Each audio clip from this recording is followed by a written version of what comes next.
Welcome to Makers of Tomorrow, the podcast where each episode we talk with founders, industry leaders, and innovators to explore the latest trends shaping brands and the consumer experience. We are your hosts, Karine Mallet and Corey Gottlieb, founders of Replica, the social selling platform revolutionizing how brands connect, inspire, and sell in today's digital world. So whether you're a brand leader, entrepreneur, or just fascinated by the evolution of digital commerce, you're in the right place. Let's dive in. Welcome to the Makers of Tomorrow, where we delve into the stories behind groundbreaking entrepreneurs and innovative brands. Today, we're honored to host Mitchella Gilbert, founder and CEO of Femtech Apparel. Oya is at the forefront of integrating science-backed solutions into women's activewear, addressing feminine health concerns with products that are both functional and empowering. So let's dive in. Welcome to the show, Mitch. Thank you so much for having me. I'm excited to be here. Oh, we're happy to have you. So I guess we'll just start right out with your personal journey. What inspired you to create your brand, Oya Femtech Apparel, and what is Femtech Apparel? Yeah, so I was a state ranking athlete. I played rugby with Olympians, and I had a lot of issues with moisture related skin conditions. So rashes, and all the way from rashes to yeast infections, UTIs, bacterial vaginosis. And it continued after sports in college. I'm the type of person to do pull-ups to Rick Ross when I'm stressed out. Mm-hmm. And so I lived in leggings. And it wasn't until I was in my 30s with another yeast infection that I went to an OBGYN who told me to stop wearing leggings. Oh. And then from there, I was at business school and we started a whole research project around how do women experience spandex related products and are they more likely to develop health or skin related issues? And the answer was yes. And we learned that there was a large gap around moisture management, like absorption and wicking. And then today from the Navy, I just learned that there's only 2 female thermal wicking mannequins in America, and one is at Nike and one is at the Navy, and they haven't done any research with it. So there's just limited understanding of how to create apparel for women who sweat in a way that optimizes their health outcomes. So you decided to create a brand. Yes. It's with the hubris and the naivete that comes with youth. I was like, we're going to solve this problem. And we've been honored to be able to work with Air Force fighter pilots and trying to work with the Navy and doing some research around diagnostics for yeast infections and UTIs. And so it's been a journey. Amazing. So can you explain the technology behind the patented fabric and the insert system? Yes. So we have a utility patent, which is different than a design patent. So like Louis Vuitton is like a design patent. Our utility patent centers around the fact that we're the only legging or bottom that ventilates, absorbs, kills bacteria, wicks moisture, and it absorbs and wicks this moisture in a pad that is removable from the garment. So you can switch it out. So it's slated for long wear. So like, for example, women athletes who are during a game who are sweating profusely for hours, our garments help with that. Or women who are deployed or in the field for 16 straight hours. Our garments are the only garments that offer that combination of benefits. Okay. Thus the conversation with Navy, which we'll talk about in a few minutes, I'm guessing. Yes. Awesome. So who is your core customers? Women who sweat. And I would also add on to that, women who are heroes and not afraid to be innovative and break the mold. So that is everyone from women who do explosive ordnance devices for the Air Force to women femtech investors who are super moms who are doing it all. They're working out, they're investing in startups and bigger companies, private equity, all the way down to women.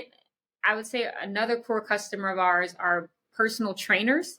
So women whose superpower are their strength prowess, right? So they're training all day, like your Zumba instructors, they're living in this spandex and they're experiencing these problems. So I was actually going to ask you, how you position your brand, but I think you just did that wonderfully. I mean, you really just talked about a very powerful woman that is active and important and in constant, motion, and somebody who really needs this breathability of the product that you're creating. So the next question I would have, obviously, is, all right, now that you have created that, how do you tell that story? Where? Yeah, and that's why positioning the brand is so important, because Oya started out as a health benefit for all women, right? So there's a lot of women who Oya could be beneficial for. So postpartum moms, for example, geriatric women, for example, middle schoolers who are just learning about their feminine health, high school athletes, collegiate athletes. And what we learned is telling this story to people who weren't already receptive of trying to be the hero in their life and looking for products that optimize their performance was difficult. So it became easier on us when we started meeting women who were like, oh, how do I be the best fighter pilot that I could be? And these women are already experiencing these sweat related issues, and they're health focused. So they're noticing these changes, like whether they're getting these yeast infections, the UTIs, and BV already. So when we meet that woman hero who's already experiencing these symptoms, it becomes a lot easier to explain that story versus, like, let's say some investors who are typically male, where we have to explain a yeast infection, or we have to explain bacterial vaginosis, or we have to explain a UTI. And so, Not to a male who has daughters.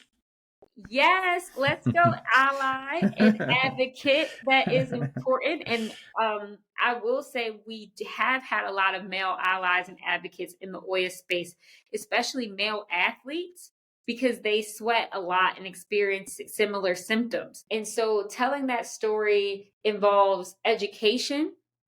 We're in the process right now of where we're coming out with materials, which is like, how do I guide? So REI is one of our investors, and they're really great at how-to guides. And so we're going to create guides for like military women, like, how do you protect your feminine health while you're in the field?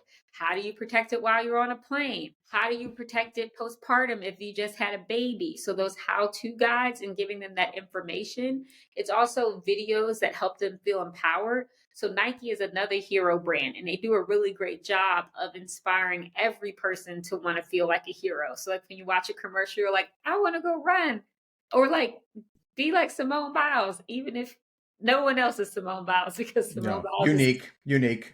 Yes.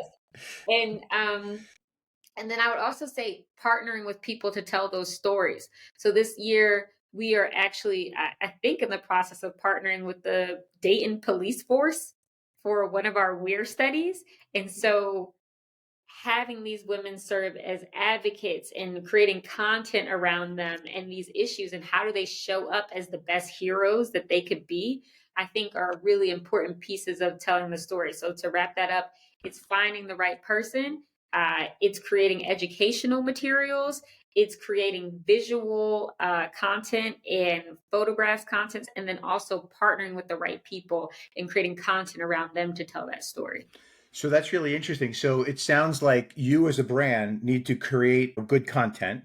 And secondarily, you need to find those proper distribution channels. So I guess, obviously when you work with something like the military, once your content is well defined, they must have a very good way to distribute that content to their network of potential, interested parties. But how do you do that in the commercial space? Like, how do you do that in the real world? Do you empower your brand advocates to tell your story for you? Do you use paid media? How do you kind of broaden that message a little bit? SEO is huge for us. Okay. So that's where people are like searching things. Looking for something, right? Yeah, they have symptoms and they're looking for relief. So again, this woman who's being a hero of her own story, that's a big customer for Oya. Right. We've dabbled in paid media, like paid ads on Facebook and Pinterest. And even Google AdWords. And what's interesting is we actually attract more men. Oh, okay, well that's probably not working, that paid media, because I used to own an agency, and I do know there is no targeting element for women at a certain age who sweat. It's that last part that you just you can find active people, you can find lifestyles, you can target based off of the types of activities they may or may not be interested in, and therefore we would assume that they sweat and they're active. But the basic branding of women who sweat is a difficult one. So I imagine that might be tough. Yeah, and it taught us, Google AdWords kind of taught us this, in Amazon. We actually describe our products similar to men's products. And so we had to feminize a lot of our products because, for example, on Amazon, men were looking up features. They were like, oh, I want dry wicking. Oh, I want moisture absorbing. Oh, I want to perform the best that I can perform. Right.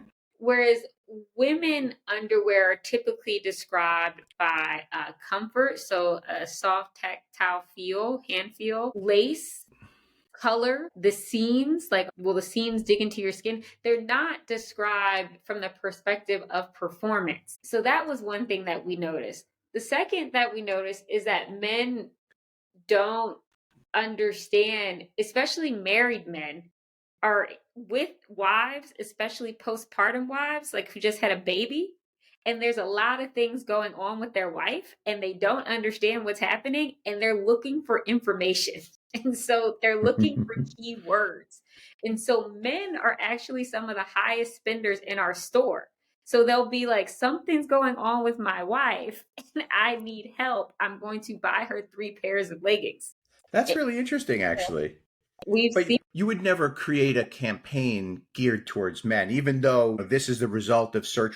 I'm assuming that you would still try to find those active, champion women through normal, targeting, and not try to go through roundabout way of selling products, which is in this case finding men who have wives who understand the issues, right? That's not a targeting element. It's just an ancillary benefit, I would imagine. Yeah. So to your earlier point, those ads taught us a lot around willingness to buy and purchasing behavior. So Oya is a premium price product, right? So it's a legging that retails for about $94. And so ads have worked best for us on our underwear, which they retail for $25 a piece or 2 for $40. Right. So it's a more affordable price point to learn about a new brand, and it's giving you similar benefits. Whereas for men, we see that they buy bigger priced items. So women will come into the brand and they'll purchase maybe an underwear or a bra. Then again, our legging is one of our best sellers, which is our feature legging, our hero product. But men will come buy 3 or 4 leggings. We've never released a campaign that was specific to men, but we may, again, with those how-to guides, which is back to that SEO play of explaining what we do to men who just had a baby or men who have daughters who are athletes and have no idea, like, how do I best support my daughter athlete as she's experiencing these issues? Right. I think in addition to that, again, working with these partners to tell their stories. So women don't always feel comfortable talking about their feminine health issues. So it's not always the easiest to find influencers who can rage and rant about this. But we're thinking about starting our own podcast soon, partnering with women who sweat, like the workout instructors, maybe even eventually expanding into men's. Interesting. That's great. Obviously, the search terms you've determined are kind of ubiquitous and go both ways. I mean, I just finished playing tennis an hour ago, and I'm always looking for the right outerwear to wick the moisture away and get the sweat away, and just so I can stay playing. So I do get that. So where are your products sold? Currently direct to consumer. So this is through our website, through Instagram, through REI, and some Champs. And those have been our primary selling. And then also pop-ups. We do a lot of pop-ups. No, I was going to say, I think the pop-up thing is an awesome idea. I was actually happy to hear you say that. Like, that puts your product right in front of a lot of people that you believe is have. What's been like some of the good pop-up locations that you've had? Military pop-ups. So on bases? Yeah, on bases or at trade shows, because then you have access to a lot of different squadrons who are looking for items that could help their women perform best. When you go there and you do a pop-up, I mean, I think there are some obvious things that would be at a military event where vendors are brought in. When you go in there, do they say, "Oh my God, I didn't even know there was a solution to this. I knew I had an issue, but I didn't know it was like an identified issue and that there's a solution for it." You must Yes, get a lot of that. we get a lot of that. Initially, when Oya first started, when we were going to pop-ups, we would have chairs because we were just trying to like learn more about our customer. It was also customer discovery. Mm-hmm. And women would come and it was almost like therapy. They would unload that they've been dealing with these chronic issues for years and they had no one to talk to about it, or their doctors would prescribe things and they were on and off medication for years, so they didn't really know that there were natural cures.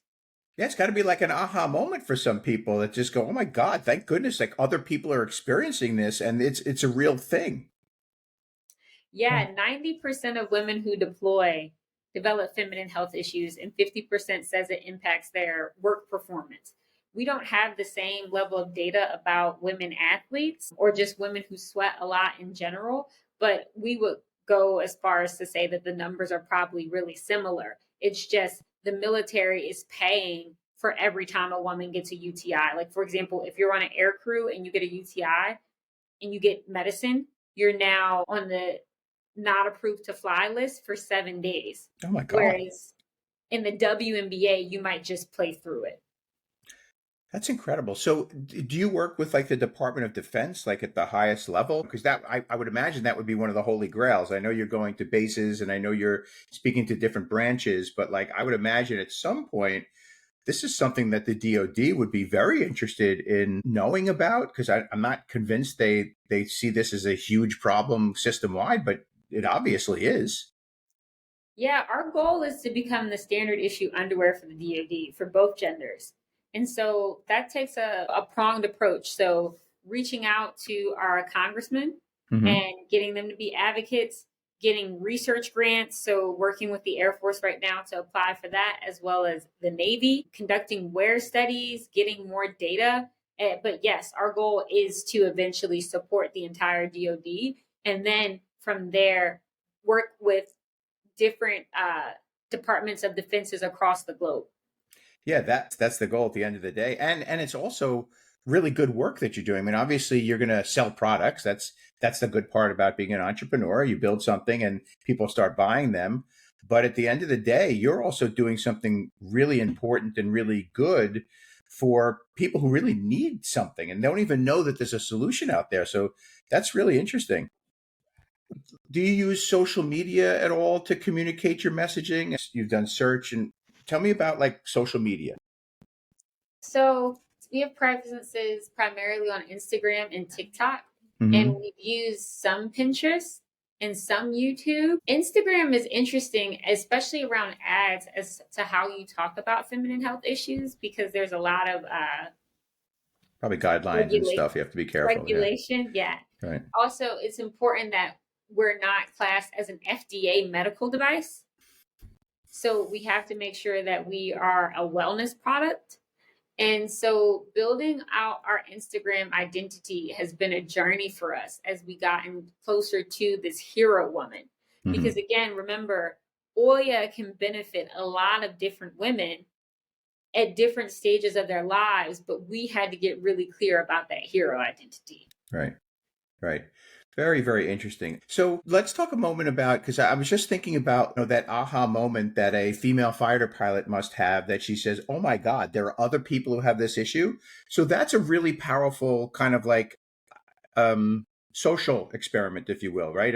If we're two, female fighter pilots and I have the issue and I say, to you as a friend, "Hey, I just keep getting UTIs I'm sweating all day and I keep getting UTIs." And you would say to me, "Oh my God, you have to try this Oya underwear that I got or leggings that I wear because it's amazing." So that basic communication will obviously foster the second person to say, oh, I didn't know this was a thing and I didn't know there were products. How do you put that on steroids? Like, are there brand advocates that you can tap into so that they then can tell the story a little bit, maybe through their social media channels or through their networks?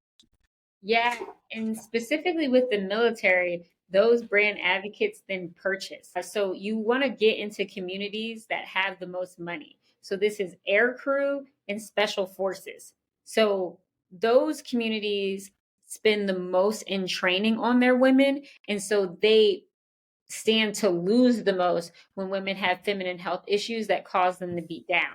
So one in for us was we met a woman colonel at a pop-up event who then is connected to colonel is a high rank for a woman in the military, especially in Air Force. And so she was then able to connect us with women fighter pilots across and their squadrons across the entire country. And then WIT was the Women's Initiative Team. Unfortunately, in this current climate, the Women's Initiative Team has been disbanded because of its referral to DEI. But that was another opportunity where you put that on steroids because the WIT is connected to every different squadron. And so you want to find these people in these groups who have similar interests. Like the WIT was very focused on how do we help the woman fighter be the best she could be. And then that WIT then becomes your advocate. So when we applied for our first Air Force research grant, we had about 12 soldiers related to the WIT who wrote letters of recommendation around how they were experiencing feminine health issues. And these were from women across the country. And so we found with the military, it's very group related. It's funny. I used to own an advertising agency for many years. I've been in the media and entertainment space for my whole life. And I'm thinking about like your brand messaging and how to, kind of bring it across to a larger group. And I'm thinking there's not necessarily a direct correlation in somebody's mind, at least, a WNBA basketball player or a college basketball player and somebody in a fighter pilot role at the military. But in this particular case, they are very relatable. So I'm wondering if, you could be communicating through your network of users, those fighter pilots that used to get, 2 UTIs a month that are no longer getting them, telling their story. The college athlete who's, training every day and all of a sudden found your product, problem solved for her, telling her story. I'm just wondering if there's incentives that you could give, because like we created a software that actually enables that action. But I think most importantly for your brand would be finding out what that incentive is for those women to tell their stories, because they're all connected, but the connection needs to be made out there. Yes. And so that's what we're stepping into this summer and this year. So we're launching our first WEAR study. So this is going to be with the Air Force 60th Aero Medical Evacuation Squadron, the Air Force Explosive Ordnance Device Team, so kind of like the Hurt Locker. Mm-hmm. We're in the process of recruiting the Dayton Police Force or Police Department. We're in the process of recruiting firefighters, as well as Arizona State University athletes and UConn women athletes. And so this WEAR study will say, Hoya helped improve my feminine health by this much after a period of wearing it for 45 days. Right. Which is amazing. But then 2, we're flagging who are women who feel comfortable telling their stories, who we can do vignettes on. And again, this is so important for us because previously we had told some of those stories, but it wasn't through this lens of a hero, right. And so I think that hero theme is what draws from that WNBA player to that military woman. They're both heroes.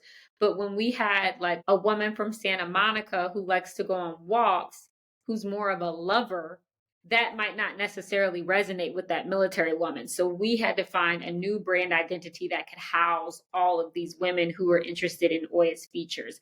And now we want to do a better job of telling the stories of those women. Yeah, and letting them tell their stories and driving traffic to your brand site so more information can happen and so forth.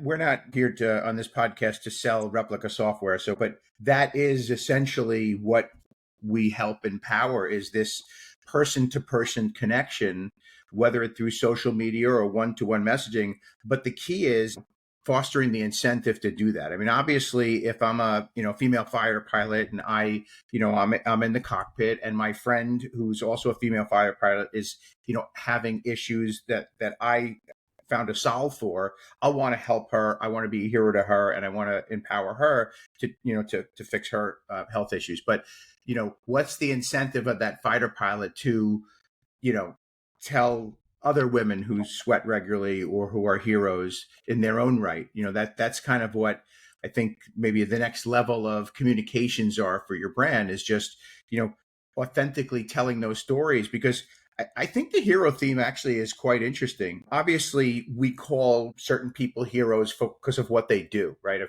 female fighter pilot is clearly a hero. A person in the Dayton Police Department, clearly heroes. But the woman walking with their dog during the day, she's a hero to somebody. It's the same thing that when we first started our business, we were always wrestling with the word influencer. What makes you influential? Do you need 1 million followers? No. If you and I are friends, and I live in New York, and you're coming to New York to visit, and we like the same foods, you'll ask me what my favorite restaurant is, and I'll tell you, and you'll likely go there. So in that case, I'm influential in this particular case. And I think everybody has their moment of influence and their moment of being a hero. So I really think that that's a great way to position everything. Yeah, we're excited. We came into this brand identity, I think, around Q4 last year. Previously, we focused on being a sage or an explorer, sometimes an outlaw, sometimes a lover, and sometimes a hero. But now we really want that uniform, clear brand identity. Yeah, no, you're doing a great job. You really are. It's very important. So I guess that, as we kind of look towards the end here, what does the future look like for you? What are your goals in the next 3 to 5 years? Expand into men's, I think, is going to be a big thing in figuring out that fit. There's a lot of interest on that side, especially in the military space, where men outnumber women 5 to 1. Become the standard issue underwear for the DoD. Okay, fair. That's a great goal. And then use those revenues to build out our direct-to-consumer base. So yeah, I mean, that makes sense. Yeah, so direct-to-consumer typically has high customer acquisition costs, especially in apparel, which is a very crowded category. So we're competing against a Vuori that's raised $400 million. So it's paid ads become difficult. But if we then have that brand, which is tested by military women and men, sort of like Gore-Tex, that helps cut through a lot of the noise and helps women understand what benefits we provide them, and gives us really cool content, because who else has someone on a plane doing spin? Well, listen, yeah, at the end of the day, you're not doing anything different in that regard than any brand would want to do. You find your, marquee customer, you prove out the model based on some of the toughest conditions, and that gives you the credibility to speak to other people, because you've already dealt with the harshest environments, and we can help you too. So I think that's really smart. Yeah. And then last goal would be to actually expand into medical device area. So we're in the process of working with the Navy to create our first diagnostic.